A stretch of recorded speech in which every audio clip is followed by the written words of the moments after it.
News કેપિટલમાં આપની સાથે હું છું જુહી ગાંધી। તમામ મહત્વના સમાચારો જોઈએ 60 સેકન્ડમાં। સ્વાઇન ફ્લૂના કેસીસમાં વધારો થતા સુરતનું આરોગ્ય તંત્ર H1N1 ને લઈને એલર્ટ બન્યું। સુરત સિવિલ હોસ્પિટલમાં H1N1ના દર્દીઓ માટે અલગ બેડની વ્યવસ્થા કરાઈ છે। સિવિલ હોસ્પિટલના 5 વોર્ડમાં H1N1 માટે અલગ બેડ તૈયાર રાખવામાં આવ્યો છે। સાથે જ વેન્ટિલેટર સહિત જરૂરી દવાઓનો પૂરતો સ્ટોક પણ ઉપલબ્ધ કરવામાં આવ્યો છે। હાલ સુરત સિવિલમાં એક પણ દર્દી દાખલ નથી। હવેની સિઝનમાં જે પોસ્ટ મોન્સૂન જે વાયરલ ફીવરના કેસોમાં જે વધારો થઈ રહ્યો છે એને અનુલક્ષીને રાજ્ય સરકાર તરફથી અને કેન્દ્ર સરકાર તરફથી મળેલી સૂચના અનુસાર દરેક વોર્ડમાં અમે એક વેન્ટિલેટર સહિતનો બેડ જે સિઝનલ ફ્લૂના દર્દીઓ હોય છે એના માટે આરક્ષિત કરેલો છે અને એવા અમારી પાસે 5 વોર્ડ છે અને દરેક વોર્ડમાં એક બેડ આ રીતે અમે આરક્ષિત કરેલો છે। બનાસકાંઠાના ડીસામાં કોંગો ફીવરના શંકાસ્પદ કેસથી આરોગ્ય તંત્ર દોડતું થયું છે। આખોલ ગામના એક દર્દીને કોંગો ફીવરની આશંકા છે અને હાલ તેની અમદાવાદની ખાનગી હોસ્પિટલમાં સારવાર ચાલી રહી છે। દર્દીએ શરૂઆતમાં ડીસામાં સારવાર લીધી હતી, ત્યારબાદ વધુ સારવાર માટે તેને અમદાવાદમાં ખસેડાયો હતો। કોંગો ફીવરની આશંકાને પગલે દર્દીના સેમ્પલ વધુ તપાસ માટે પુણેની વાયરોલોજી લેબોરેટરીમાં મોકલવામાં આવ્યા છે અને અંતિમ રિપોર્ટની રાહ જોવાઈ રહી છે। બીજી તરફ શંકાસ્પદ કેસ સામે આવતા આરોગ્ય વિભાગ અને પશુપાલન વિભાગની ટીમો સક્રિય બની છે। નાની આખોલ ગામમાં ઘરે ઘરે દવાનો છંટકાવ તેમજ સર્વેલન્સની કામગીરી શરૂ કરવામાં આવી છે। જોકે દર્દીના પરિવારજનોના જણાવ્યા મુજબ દર્દીની હાલતમાં સુધારો છે અને તેના રિપોર્ટ પણ સારા આવ્યા છે, પરંતુ કોંગો ફીવર છે કે નહીં તેની અંતિમ પુષ્ટિ પુણેની લેબના રિપોર્ટ આવ્યા બાદ જ કરવામાં આવશે। ગરીબોની કસ્તુરી ગણાતી ડુંગળી હવે મોંઘી બની છે। અમદાવાદના હોલસેલ બજારમાં ડુંગળીનો હાલનો ભાવ 40 થી 50 રૂપિયા પ્રતિ કિલો સુધી પહોંચી ગયો છે।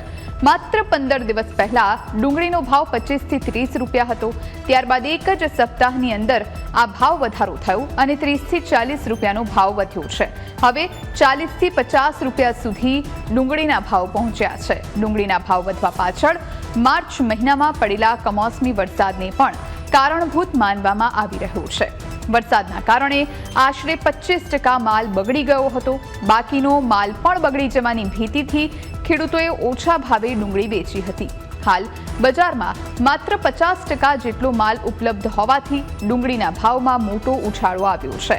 ભાવ વધારાથી સામાન્ય ગ્રાહકો અને ગૃહિણીઓનું બજેટ અત્યારે ખોરવાયું છે। ગરીબોની કસ્તુરી અત્યારે ગરીબોને જ રડાવી રહી છે। એક તરફ ખાંડના ભાવ બેકાબુ બન્યા છે તો બીજી તરફ ડુંગળીના ભાવ વધતા સામાન્ય પરિવારનું રોજિંદુ બજેટ ખોરવાયું છે। સૌરાષ્ટ્રનું મહુવા ડુંગળી ઉત્પાદનનું મોટું કેન્દ્ર છે, પરંતુ આ વર્ષે ઓછા ઉત્પાદનના કારણે ભાવમાં મોટો ઉછાળો આવ્યો। થોડા દિવસ પહેલા કિલો ડુંગળીના ભાવ 25 થી 30 રૂપિયાના હતા, જે વધી 65 થી 70 રૂપિયા થયા।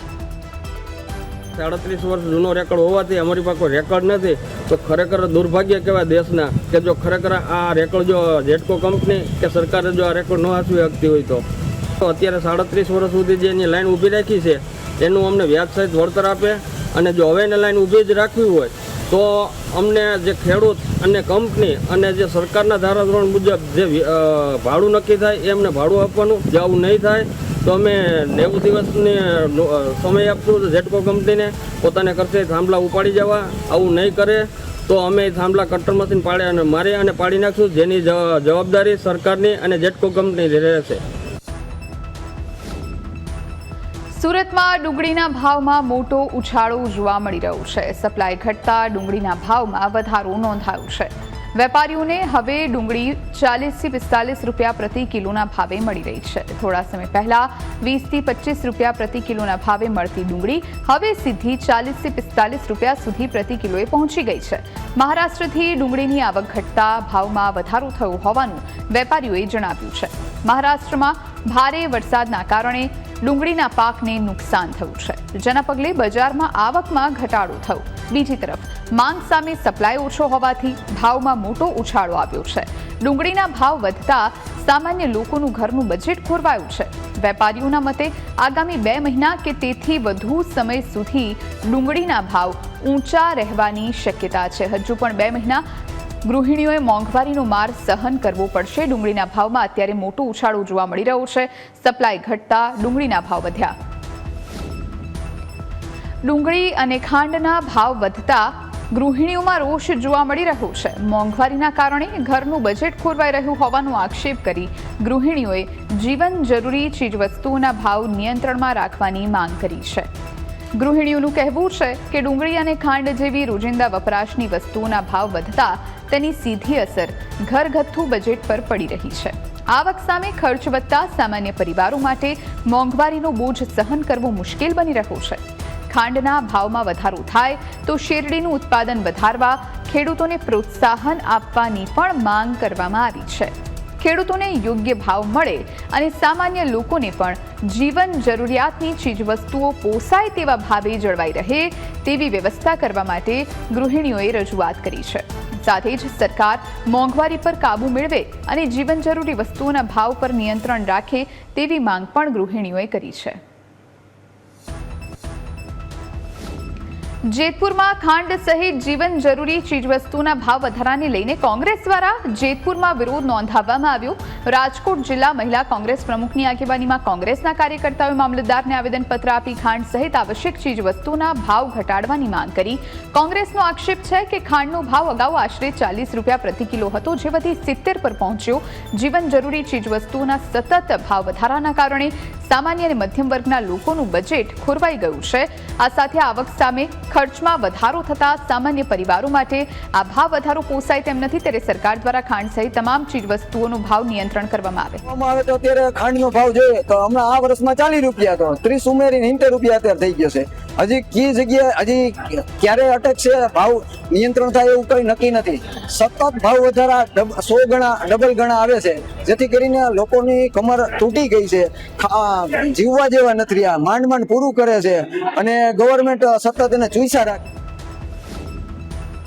શિષ્યવૃત્તિથી વંચિત વિદ્યાર્થીઓના મુદ્દે ગાંધીનગરમાં એબીવીપી દ્વારા વિરોધ પ્રદર્શન કરવામાં આવ્યું. મોટી સંખ્યામાં વિદ્યાર્થીઓ વિરોધ પ્રદર્શનમાં જોડાયા. ઉદ્યોગ ભવનથી કલેક્ટર કચેરી સુધી વિદ્યાર્થીઓએ રેલી યોજી સરકાર સામે શિષ્યવૃત્તિના મુદ્દે પોતાનો અવાજ ઉઠાવ્યો. વિદ્યાર્થીઓના હક અને ન્યાય માટે એબીવીપી દ્વારા વિરોધ પ્રદર્શન કરવામાં આવ્યું છે. શિષ્યવૃત્તિથી વંચિત વિદ્યાર્થીઓને તાત્કાલિક શિષ્યવૃત્તિનો લાભ મળે અને તેમની સમસ્યાનું નિરાકરણ કરવામાં આવે તેવી માંગ કરાઈ છે. જે વિદ્યાર્થીઓને શિષ્યવૃત્તિ ઉપર ભરણ પોષણ જે ઘરની પરિસ્થિતિ ચાલતી હોય છે કે વિદ્યાર્થીઓ ભણી શકતા નથી શિષ્યવૃત્તિ વિના, એ વિદ્યાર્થીઓ માટે સરકાર દ્વારા જે શિષ્યવૃત્તિ આપવામાં આવે છે એ છેલ્લા વર્ષ દોઢ વર્ષથી શિષ્યવૃત્તિ આપી નથી. તો સરકારશ્રીને નમ્ર અપીલ છે કે જે ડિપાર્ટમેન્ટ આદિજાતિ વિકાસ છે, એસસીબીસી છે, ઓબીસી છે, એવા ડિપાર્ટમેન્ટને અપીલ છે કે વિદ્યાર્થી પરિષદની એવી માંગ છે કે તમે શિષ્યવૃત્તિ વહેલી તકે વિદ્યાર્થીઓના ખાતામાં જમા કરાવો. શિષ્યવૃત્તિના મુદ્દે બનાસકાંઠામાં એબીવીપી દ્વારા વિરોધ નોંધાવી જિલ્લા કલેક્ટરને આવેદનપત્ર આપવામાં આવ્યું છે. અલગ અલગ કારણોસર અટવાયેલી શિષ્યવૃત્તિની રકમ વહેલી તકે ચૂકવવામાં આવે અને પેન્ડિંગ અરજીઓનો તાત્કાલિક નિકાલ કરવામાં આવે તેવી માંગ સાથે એબીવીપીના નેજા હેઠળ મોટી સંખ્યામાં વિદ્યાર્થીઓ એકત્ર થયા હતા. વિદ્યાર્થીઓએ કલેક્ટર કચેરી ખાતે પહોંચી પોતાની રજૂઆત કરી અમારી માંગ પૂરી કરો, ન્યાય આપોના નારા લગાવ્યા. વિદ્યાર્થીઓનું કહેવું છે કે શિષ્યવૃત્તિની અરજી પેન્ડિંગ છે. પૂરા ગુજરાતભરમાં જે વિવિધ સમસ્યાઓ છે શિષ્યવૃત્તિ સ્કોલરશીપને લઈને, એમાં મુખ્યમંત્રી સ્વાવલંબન યોજના અંતર્ગત આવતી સ્કોલરશીપ, ST/SC અંતર્ગત આવતી સ્કોલરશીપ અને ડિજિટલ ગુજરાત અંતર્ગત આવતી વિવિધ સમાજ કલ્યાણ અને આદિજાતિ વિભાગની, શિક્ષણ વિભાગની વગેરે વગેરે સ્કોલરશીપ શિષ્યવૃત્તિઓ અટકાવેલી છે અથવા વિલંબ છે. એના માટે પૂરા ગુજરાતભરમાં કલેક્ટર કચેરીઓ આવેદનપત્ર અખિલ ભારતીય વિદ્યાર્થી પરિષદે આજે આપ્યું છે. કચ્છના આદિપુરમાં અટકેલી સ્કોલરશીપને લઈને એબીવીપી દ્વારા વિરોધ પ્રદર્શન કરવામાં આવ્યું હતું. કોલેજ સર્કલ પાસે મોટી સંખ્યામાં વિદ્યાર્થીઓ રસ્તા પર ઉતર્યા હતા અને બાકી સ્કોલરશીપની રકમ તાત્કાલિક ચૂકવવાની માંગ કરી. એબીવીપીનો દાવો છે કે હજારો વિદ્યાર્થીઓની સ્કોલરશીપની રકમ અટવાઈ છે. SC/ST આ સાથે ઈડબ્લ્યુએસ વિદ્યાર્થીઓની અરજી ઉપરાંત MYSY અને CMSS સ્કોલરશિપની ચૂકવણીમાં પણ વિલંબ થઈ રહ્યો છે. પ્રી મેટ્રિક અને પોસ્ટ મેટ્રિક સ્કોલરશિપની અરજીઓ પણ પેન્ડિંગ હોવાનો દાવો કરવામાં આવ્યો છે. વેરિફિકેશન અને પેમેન્ટ સ્ટેજે અરજીઓ અટવાઈ હોવા ઉપરાંત ડીબીટી અને બેંક વેરિફિકેશનની સમસ્યાના કારણે ચૂકવણીમાં વિલંબ થઈ રહ્યો હોવાનો એબીવીપીનો આક્ષેપ છે. વિરોધ બાદ વિદ્યાર્થીઓએ ડેપ્યુટી કલેક્ટરને આવેદનપત્ર પાઠવી બાકી રકમ તાત્કાલિક વિદ્યાર્થીઓના ખાતામાં જમા કરાવવામાં આવે અને પેન્ડિંગ અરજીઓનો સમયબદ્ધ નિકાલ કરવામાં આવે તેવી ઉગ્રપણે માંગ કરી હતી. રક્ષાબંધનના તહેવારને લઈ સુરત મહાનગરપાલિકાનું ફૂડ સેફટી વિભાગ એલર્ટ બન્યું છે. શહેરમાં મીઠાઈમાં ભેળસેળ સામે મનપાની ટીમ દ્વારા સરપ્રાઇઝ ચેકિંગ હાથ ધરવામાં આવ્યું છે. શહેરના તમામ 9 ઝોનમાં ફૂડ સેફટી ટીમ દ્વારા અલગ અલગ મીઠાઈ વિક્રેતાઓના ત્યાં તપાસ કરવામાં આવી હતી. તપાસ દરમિયાન વિવિધ પ્રકારની મીઠાઈના નમૂનાઓ લેવામાં આવ્યા છે. મનપા દ્વારા લેવામાં આવેલા તમામ નમૂનાઓને લેબોરેટરીમાં ગુણવત્તા ચકાસણી માટે મોકલવામાં આવ્યા છે. લેબોરેટરી રિપોર્ટ આવ્યા બાદ જો મીઠાઈમાં ભેળસેળ કે ગુણવત્તા અંગેની ખામી સામે આવશે તો નિયમ મુજબ કાર્યવાહી કરાશે. રક્ષાબંધન દરમિયાન લોકોના આરોગ્ય સાથે ચેડા ન થાય અને ગ્રાહકોને શુદ્ધ અને ગુણવત્તાયુક્ત મીઠાઈ મળે તે માટે કાર્યવાહી. દરેક ઝોનમાં ફૂડ સેફ્ટી ઓફિસરની અલગ અલગ ટીમો બનાવીને મીઠાઈનું વેચાણ તેમજ ઉત્પાદન કરતી સંસ્થાઓની હાલ તપાસ ચાલી રહી છે. આ તપાસ દરમિયાન મીઠાઈના વિવિધ નમૂના લઈ પૃથ્થકરણ સારું લેબોરેટરીમાં મોકલી આપવામાં આવશે અને જો તેનો રિપોર્ટ ફૂડ સેફ્ટીના સ્ટાન્ડર્ડ મુજબ કે તેના ધારાધોરણ મુજબ નહીં હશે તો તેના ઉપર આગળની કાર્યવાહી હાથ ધરવામાં. વડોદરાના ફતેગંજ વિસ્તારમાં પાલિકાના ફૂડ વિભાગ દ્વારા હૈદરાબાદી બિરયાની રેસ્ટોરન્ટમાં ચેકિંગ હાથ ધરવામાં આવ્યું હતું. તપાસ દરમિયાન રેસ્ટોરન્ટમાંથી અનહાઇજેનિક ખાદ્ય પદાર્થો મળી આવતા પાલિકાની ટીમે તેનો નાશ કર્યો હતો. ખાદ્ય પદાર્થોની ગુણવત્તા અને સ્વચ્છતાને લઈ બેદરકારી સામે આવતા ફૂડ વિભાગે રેસ્ટોરન્ટ બંધ કરાવી કાર્યવાહી કરી હતી. પાલિકા દ્વારા રેસ્ટોરન્ટ સંચાલકોને સ્વચ્છતા અને વ્યવસ્થામાં જરૂરી સુધારા કરવા તાકીદ કરવામાં આવી છે. જ્યાં સુધી હાઇજેનિક અને સુયોગ્ય વ્યવસ્થા જાળવવામાં નહીં આવે ત્યાં સુધી રેસ્ટોરન્ટ શરૂ ન કરવાની ખાસ સૂચના અપાઈ. ખાદ્ય પદાર્થોની ગુણવત્તા અને હાઇજીનના નિયમોનું પાલન થાય તે માટે પાલિકાના ફૂડ વિભાગે આ કાર્યવાહી કરી છે. અનહાઇજેનિક ખાદ્ય પદાર્થો મળતા તેનો નાશ કરવામાં આવ્યો છે. ગુણવત્તા અને સ્વચ્છતા મામલે વડોદરામાં કાર્યવાહી કરવામાં આવી છે. હૈદરાબાદી બિરયાની નામની આ રેસ્ટોરન્ટને અત્યારે બંધ કરાવવામાં આવી છે. ફરાળી વસ્તુઓમાં ભેળસેળ કરનારાઓ સામે આરોગ્યમંત્રી પ્રફુલ પાનસેરિયાએ કડક ચેતવણી આપી. તેમણે સ્પષ્ટ શબ્દોમાં કહ્યું, ફરાળી વસ્તુમાં કોઈ પણ પ્રકારની ભેળસેળ ચલાવી લેવામાં નહીં આવે. વધુ નફાની લાલચમાં વેપારીઓ ભેળસેળ ન કરે તેવી પણ તેમણે ખાસ અપીલ કરી હતી. ખાસ કરીને લોકોની શ્રદ્ધા હોય છે કે આવા તહેવારોમાં ઉપવાસ વગેરે અને એ લોટની અંદર વગેરેમાં ભેળસેળ કરે છે એને ઈશ્વર તો માફ નહીં કરે પણ આરોગ્ય વિભાગ પણ માફ કરવાનું નથી. હાલમાં જે રેસ્ટોરન્ટ વગેરેની સ્વચ્છતામાં તપાસ માત્ર ભેળસેળ કરવી અને ન કરવી એ કરતાં પણ જે લોકોને આપણે આપીએ છીએ ફૂડ ખાવાનું એ એકદમ સ્વચ્છ હોવો જોઈએ. માટે તમામ રેસ્ટોરન્ટની પણ અમે સ્વચ્છતાની એમના દંડ અને રોજે રોજ અમારી ટીમ એક ડ્રાઈવ સ્વરૂપે કામગીરી કરી રહી છે અને આ ડ્રાઈવ કાયમી કરીએ છીએ. અમરેલીના ચાંપાથળમાં શેત્રુંજી નદીમાં કથિત ગેરકાયદે રેતી ખનનને લઈ ગ્રામજનોમાં રોષ ફેલાયો. સ્થાનિકોએ રેતી ચોરી બંધ કરાવવાની માંગ સાથે જિલ્લા કલેક્ટરને આવેદનપત્ર આપ્યું છે. સાથે જ રજૂઆત પણ કરી છે. નદીની અંદર મોટા મોટા ડમ્પરો, મોટા મોટા જેસીબી, ઇટાસી નાખી અને અંદરથી રેતી ઉપાડે છે. રેતી ઉપાડતા હતા ત્યાં સુધી પણ કોઈ તકલીફ નહોતી, પણ આજે અમારી નદી કાંઠાની જે કિંમતી જમીનો છે એની જમીનો કાપવા મળ્યા છે. અત્યારે અમારા ખેડૂતો જમીનો અમારી જવા મળી છે, એટલે પાયમાલ તરફ જવા મળ્યા છે. આજે અમે કલેક્ટરશ્રીને આવેદનપત્ર આપ્યું તો કલેક્ટરશ્રીએ એવું કીધું છે કે ભાઈ અમે નક્કર પગલાં લઈશું. પછી ત્યાંથી અમે આ ખાણ ખનીજ વિભાગમાં આવેદનપત્ર દેવા આવ્યા છીએ. તો સાહેબે અમને આશ્વાસન આપ્યું છે. હવે અમે જોઈએ છીએ કે કેટલા દિવસમાં આ વસ્તુ બંધ થાય છે. જો આ વસ્તુ બંધ નહીં થાય તો અમે દિન 7માં અહીંયા મામલતદાર કચેરી આગળ ઉપવાસ કરીશું, જન આંદોલન કરીશું. પાટણના હારીજમાં પ્રાથમિક સુવિધાઓના અભાવને લઈ નગરજનોમાં રોષ ફેલાયો. હારીજ નગરપાલિકા સામે સ્થાનિકોએ ઉગ્ર વિરોધ નોંધાવ્યો. ગટર, રોડ, રસ્તા, સ્ટ્રીટ લાઇટ અને સ્વચ્છતા સહિતની પાયાની સુવિધાઓ ન મળતી હોવાના સ્થાનિકોએ આક્ષેપ કર્યા. આ અંગે વારંવાર રજૂઆતો કરવા છતાં સમસ્યાનો ઉકેલ નહીં આવતા નગરજનોમાં રોષ ફેલાયો. મામલતદાર કચેરી ખાતે યોજાયેલ સ્વાગત ફરિયાદ કાર્યક્રમમાં મોટી સંખ્યામાં સ્થાનિકો ઉમટી પડ્યા હતા. હારીજમાં ગંભીર સમસ્યા છે. વર્ષોથી ગટર ઉભરાય છે, પાણીનો પ્રશ્ન છે, રોડ તૂટેલા છે, રસ્તા પર ગંદકી છે, જેની વારંવાર અમે સમસ્યાઓ કરીએ છીએ, પણ લેખિતમાં અમને કાગળ ઉપર જવાબ આપવામાં આવે છે કામગીરી થઈ ગઈ, પણ કોઈ જગ્યાએ સ્થળ ઉપર કામગીરી થતી નથી. ઘણા એવા વિસ્તારો છે ઘરની અંદર ગંદકી લીલ આવે છે, મચ્છરજન્ય રોગો ફેલાઈ રહ્યા છે, પણ તંત્રને કોઈ ધ્યાન પડતું નથી. આજે કલેક્ટર સાહેબ આવે છે તો હારીજનગરને દવા છાંટવામાં આવી, સાફ કરવામાં આવ્યું, પણ અમે જ્યારે રજૂઆત કરીએ ત્યારે કોઈ તંત્ર ખાડે કાન કરી દે છે. કોઈ સમસ્યાનું સમાધાન કરવામાં આવી રહ્યું નથી. અને જો અત્યારે અમારી સમસ્યાનું સમાધાન નહીં કરવામાં આવે તો અમે ગાંધીનગર જઈને મુખ્યમંત્રી સમક્ષ રજૂઆત કરીશું અને ઊંચા આંદોલન કરશું. વાવ થરાદમાં કેનાલમાં પાણી ન આવતા ખેડૂતોમાં રોષ જોવા મળ્યો છે. સુજલામ સુફલામ કેનાલમાં છેલ્લા 5 દિવસથી પાણી બંધ હોવાના આક્ષેપ સાથે ખેડૂતોએ હોબાળો મચાવ્યો હતો. લાખણી અને દેવદર તાલુકાના ખેડૂતો મોટી સંખ્યામાં વાસણા કેનાલ પર પહોંચ્યા હતા અને ઢોલ વગાડી અનોખી રીતે વિરોધ પ્રદર્શન કરવામાં આવ્યું હતું. આ દરમિયાન ખેડૂતોએ કેનાલ ચાલુ કરો અને જય જવાન જય કિસાનના નારા પણ લગાવ્યા હતા. ખેડૂતોના જણાવ્યા અનુસાર 20 ઓગસ્ટથી કેનાલમાં પાણી છોડવાની જાહેરાત કરવામાં આવી હતી, પરંતુ હજુ સુધી પાણી ખેતરો સુધી પહોંચ્યું નથી. વરસાદ ખેંચાતા અને ભૂગર્ભ જળસ્તર ઊંડું જતા ખેડૂતોના પાકને નુકસાન થવાની ભીતિ છે.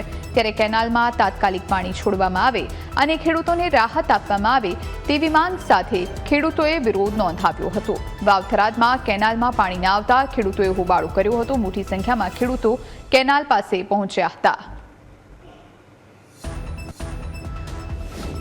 જામનગરના હાપા યાર્ડમાં નવી મગફળીની સિઝનનો પ્રારંભ થયો છે. પ્રથમ દિવસે નવી મગફળીની માત્ર 5 ગુણીની જ આવક નોંધાઈ.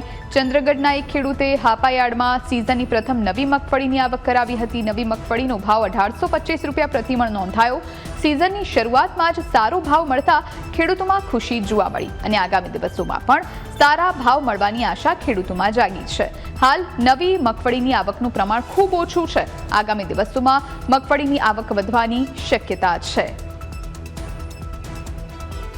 નવી સિઝનની મગફળીની 5 ગુણી મગફળીની આવક નોંધાયેલ હતી. ગીરધરભાઈ સભાયા નામના ખેડૂત ચંદ્રગઢ ગામથી આ 5 ગુણી મગફળી લાવેલ હતા અને આ મગફળીની જાહેર હરાજીમાં પ્રતિમણ 1825 લેખે હરાજીમાં ખેડૂતને ભાવ મળેલ હતા. આજે 1825 ભાવ થયેલ છે તે બોણીના ભાવ કહી શકાય.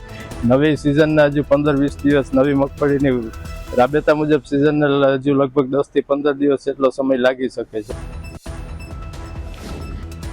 ભરૂચના જંબુસરની ડોક્ટર યુવતીના લગ્ન મામલે પોલીસે વધુ એક આરોપીની ધરપકડ કરી. બોગસ મેરેજ સર્ટિફિકેટ બનાવવામાં મદદ કરવાના આરોપસર ભરત વણકરની ધરપકડ કરાઈ. પોલીસ તપાસમાં સામે આવ્યું છે કે ભરત વણકર વકીલના આસિસ્ટન્ટ તરીકે કામ કરતો હતો અને લગ્નના દસ્તાવેજ તથા નકલી મેરેજ સર્ટિફિકેટ તૈયાર કરવામાં મદદ કરી હોવાના આરોપ લાગ્યા છે.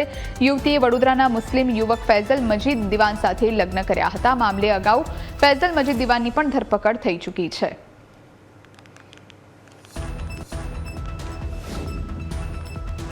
અમદાવાદના નાના ચિલોડામાં થયેલા વિવાદાસ્પદ ડિમોલિશન મામલે હવે મેયર હિતેશ બારોટની પ્રતિક્રિયા સામે આવી. સમગ્ર મામલે નરોડા પોલીસ સ્ટેશનમાં ફરિયાદ નોંધાઈ. મેયર હિતેશ બારોટે સ્પષ્ટતા કરી કે નાના ચિલોડામાં થયેલું ડિમોલિશન એએમસી દ્વારા કરવામાં નથી આવ્યું. તેમનો આક્ષેપ છે કે એએમસીનું ખોટું નામ લઈને ડિમોલિશન કરી કોર્પોરેશનને બદનામ કરવાનો પ્રયત્ન થઈ રહ્યો છે. આ મામલે સોશિયલ મીડિયા પર વિડીયો વાયરલ થયો હતો, જેમાં ડિમોલિશન એએમસી દ્વારા કરાયું હોવાના દાવા થયા. ગઈકાલે સાંજે ખ્યાલ આવ્યો કોર્પોરેશનના અધિકારી દ્વારા